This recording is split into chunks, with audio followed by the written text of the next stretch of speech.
United states of আমেরিকাতে একটা conference হয়েছিল।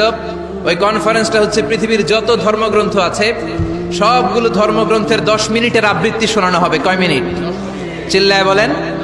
ওখানে গিয়েছে শ্রীমত ভগবত গীতা, গিয়েছে বাইবেল, ত্রিপিটক, দশাতীর, বেদ, পুরাণ, রামায়ণ, দীঘানিকায়া, ইয়াহবিস, সেকারডেটাল, Talmud, Torah, old testament, new testament, Zend Avesta এবং আল্লাহর কোরআনও। কোন সুবহানাল্লাহ।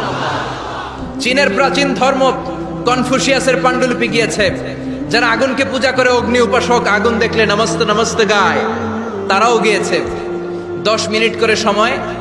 এই কনফারেন্সের উদ্দেশ্য হচ্ছে এইটা চেক করা, in order to check which book, which recitation of the holy book is the most excellent recitation ever. কোন বইয়ের আবৃত্তিটা বেশি সুন্দর লাগে। 10 মিনিট করে সময়। সব ধর্মের ধর্মীয় কিতাবের শায়েকরা, গুরুরা, ধর্ম নানকরা আর ফাদাররা আর কারীরা বসেছে।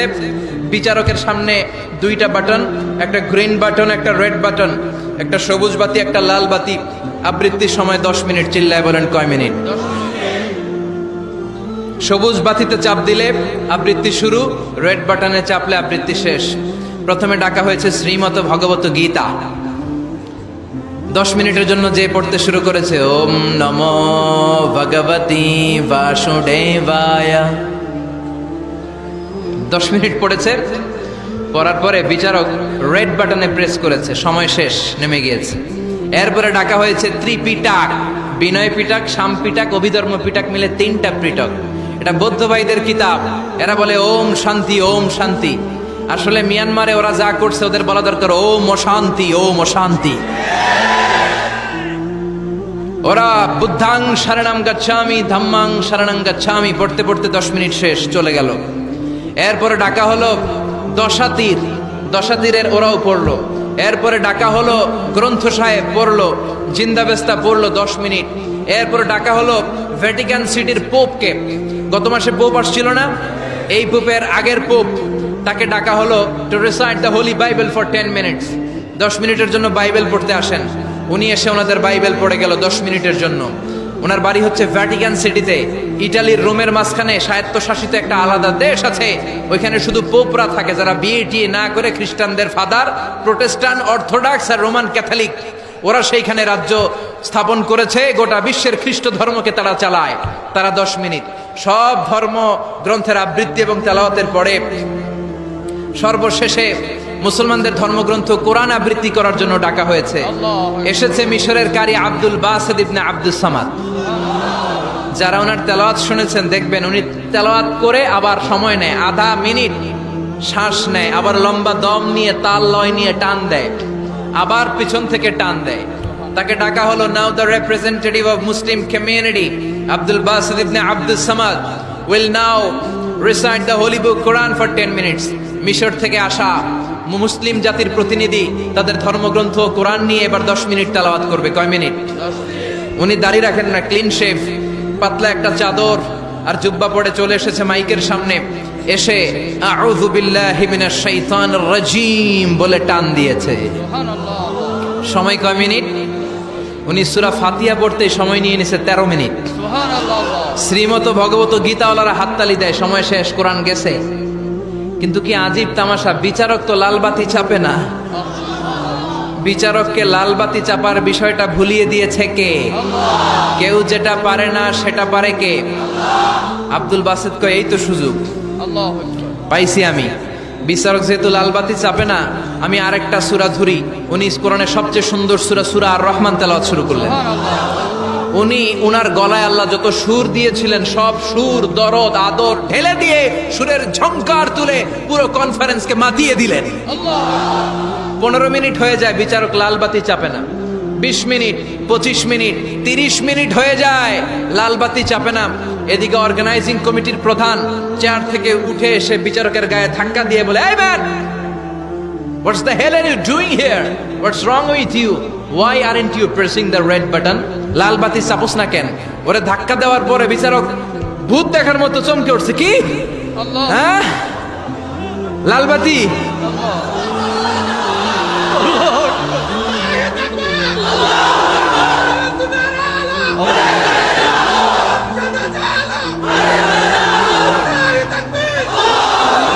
অর্গানাইজিং কমিটির চেয়ারম্যান যখন ধাক্কা দিছে, why aren't you pressing the red button, তুমি লাল বাতি চাপো না কেন? ভিমড়ি খেয়ে ওর লাফ দিয়ে কি, হ্যাঁ লাল বাতি নীল বাতি, কোন বাতি কোন বাতি? হুশ নাই, ওর হুশ নিয়ে গেছে কে? আবার যখন আব্দুল বাসেদের তেলাওয়াতের দিকে তাকায় আবার বেহুশ। না পেরে বিচারক দাঁড়িয়ে বলে, O Abdul Basit ibn Abdul Samad, come from Egypt, there is no time limits for you, recite as much as you wish. ও আব্দুল বাসেদ, আজকের এই প্রতিযোগিতায় তোর জন্য তেলাওয়াতের কোনো সময় নাই, তোর যত মনে চায় তুই পড়ে যা।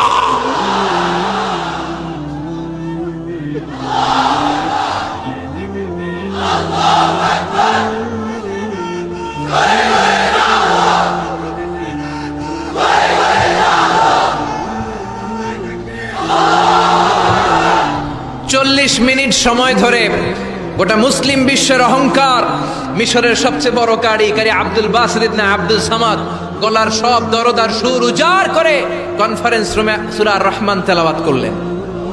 কনফারেন্স শেষ হলো, ওই বিচারকের বিরুদ্ধে মামলা হলো তিনটা। কয়টা? যেহেতু আন্তর্জাতিক কম্পিটিশন, আন্তর্জাতিক আদালতে মামলা, সুইজারল্যান্ডের দি হেগে মামলা। হ্যান্ডকাফ পরিয়ে বিচারককে নেওয়া হয়েছে। মাননীয় আদালত বলে, why made you partiality between the books? You have given to Bible 10 minutes.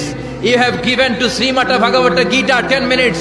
You have given to Tripitaka 10 minutes. Why have you given extra 30 minutes for Quran? সব ধর্মগ্রন্থরে 10 মিনিট দেওয়ার কথা, বাইবেলরে দিলি 10, শ্রীমত ভগবত গীতারে দিলি 10, ত্রিপিটকরে 10, কোরআনরে অতিরিক্ত 30 মিনিট, মানে আগের 10 আর 30 মিলে 40 মিনিট দিলি কেন? বিচারক বলে, অনারেবল জাজ, I have a humble question to you. মাননীয় আদালত, আমার একটা বিনয়ের প্রশ্ন আছে। আদালত তো টাসকি খেয়ে গেছে, কিরে আমার এবার প্রশ্ন করে কেন? বিচারক বলে, আমার প্রশ্ন হচ্ছে, বিচারক তো আমি নিজে হই নাই, জাজ তো আমারে আপনারাই বানাইছেন। আমি তো ওদেরকে 10 মিনিট দিছি, ঠিক কিনা? আমি তো বাইবেলের 10 মিনিট দিয়েছি। এর কারণ, যখন বাইবেল পড়তে এসেছে আমার হুশ আছে, আমার সময়ের জ্ঞান আছে, আমি সময়ের টাইম ধরে বসে আছি, আমার হিতাহিত জ্ঞান আছে, আমার নার্ভাস সিস্টেম ওকে। 10 মিনিট শেষ, আমি রেড বাটনে চেপেছি, উনি নেমে গিয়েছে, বাইবেলকে ডেকেছি। বাইবেল শেষ, শ্রীমত ভগবত গীতাকে ডেকেছি। গীতা শেষ, ত্রিপিটককে ডেকেছি। কিন্তু এই মিশরের কারি আব্দুল বাসেদ জুব্বা একটা পরে কোরআনটা হাতে নিয়ে মাইকের সামনে এসে কি যে বলে একটা টান দিল, ওই টান দেওয়ার সাথে সাথে আর আমার হুঁশ নাই। আমি কি সাগরের উপর, নাকি মহাশূন্যে, নাকি জমিনের অতল গহ্বরে? আমি কোথায় বসে আছি, আমি কোথায় দাঁড়িয়ে আছি, আমি নিজেই জানি না। আমার সময়ের কোনো জ্ঞান নাই, আমার হিতাহিত বুদ্ধি নাই, আমার নার্ভাস সিস্টেম ফল ডাউন করেছে, আমার শরীরে ভাইব্রেশন শুরু হয়েছে, কাঁপুনি শুরু হয়েছে। মাননীয় আদালত, যখন একটা মানুষের হিতাহিত জ্ঞান থাকে না, যখন একটা মানুষের সময়ে কোনো বিবেক বুদ্ধি থাকে না, যখন কারো নার্ভাস সিস্টেম ফল ডাউন করে, কি এক মন্ত্র সে পড়তে শুরু করলো, আমার হুঁশ সে কেড়ে নিল, আমি কিছুই বুঝতে পারছি না। যখন আমি আমার সাথে নাই, যখন আমার হুঁশ নাই, যখন আমার নার্ভাস সিস্টেম ফল ডাউন করেছে, এরকম একটা পরিস্থিতিতে যখন আমি medically unfit, how can I press the red button? You answer me. কেমন করে আমি লাল বাতি চাপবো তুমি বলো? প্রিয় ভাইয়েরা, আপনারা যারা আইন নিয়ে পড়াশোনা করেন তারা জানেন, কেউ যদি মেডিকেলি আনফিট থাকে তার কোনো বিচার হয় না, ঠিক কিনা? পাগল খুন করলেও বিচার নাই, ঠিক কিনা? সে কোরআনকে অতিরিক্ত সম্মান দেওয়ার কারণে সর্বশেষে এই বিচারকের কোনো বিচারই হয় নাই। বেকসুর খালাসের ব্যবস্থা এই বিচারককে করে দিয়েছে কে? এই জন্য ওই কোরআন ধরতে রাজি আছে মুসলমান, পড়তে রাজি আছে মুসলমান, ওই কোরআনের জন্য মরতে রাজি আছে মুসলমান। অনেক আলোচনা হয়েছে, 3টা কর্মসূচি নিয়ে বিদায় নিতে চাই। কর্মসূচি নাম্বার 1, কোরআন তেলাওয়াত করতে জানতে হবে। রাজি আছেন? যারা জানি না তারা শিখবো। 2 নম্বর কর্মসূচি, মাতৃভাষায় প্রতিদিন কোরআন পড়বো। কোরআনের বঙ্গানুবাদ পাওয়া যায় মোবাইলে, অ্যান্ড্রয়েড সেটে কোরআনের ট্রান্সলেশন পাওয়া যায়, বঙ্গানুবাদ। প্রতিদিন একটা আয়াত হলেও আমরা কোরআনের অর্থ পড়বো। 3 নাম্বার, বাঁচি আর মরি কোরআনের পক্ষে থাকবো। চিল্লা এখন ঠিক কিনা? এই কোরআন আমাদের প্রাণ, এই কোরআন আমাদের জান। এই বাংলার জমিনে কোরআনের আইন চালু হোক, আমরা চাই কি চাই না? যারা কোরআনের বিরুদ্ধে কথা বলবে ওদের সাথে আমাদের কোনো সম্পর্ক। আল কোরআনের বিরুদ্ধে একটা আইনও বানালে ওই আইন আমরা মানবো না। চিল্লায় বলেন ঠিক কিনা? আমরা এই কোরআনকে বুকে ধারণ করতে চাই। রাজি আছো মুসলমান? হাত তুলে আল্লাহর দেখা।